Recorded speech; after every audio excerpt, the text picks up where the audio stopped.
बालेश्वर में लोकार्पित है बलांगीर डिग्री महाविद्यालय अध्यक्ष डॉक्टर रत्नाकर सिंह दुईटी पुस्तक। बालेश्वर फकीरमोहन साहित्य परिषद आनुकूल्य स्थानीय कवितीर्थ शांतिकानन ठारे बलांगीर डिग्री महाविद्यालय अध्यक्ष डॉक्टर रत्नाकर सिंह कविता ग्रंथ चेन्नई फर्चा आकाश और प्रबंध संकलन प्रबंध इलावृत लोकार्पित हो जाइछि।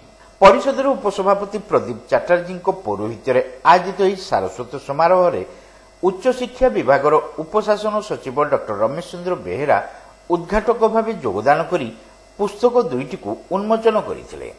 अतिथि भाव अटल बिहारी महाविद्यालय ओडिया भाषा साहित्य विभाग मुख्य डॉक्टर राजेन्द्र कुमार बेहेरा, फकीरमोहन साहित्य परिषद प्राक्तन सभापति डॉक्टर श्रीश चंद्र जेना, गवेषक डॉक्टर भागवत प्रसाद दास, संस्कृत विशारद पंडित निरंजन साहू प्रमुख जोगदे दुईटी पुस्तकर आंगिक तथा आत्मिक दिग संपर्क में कही।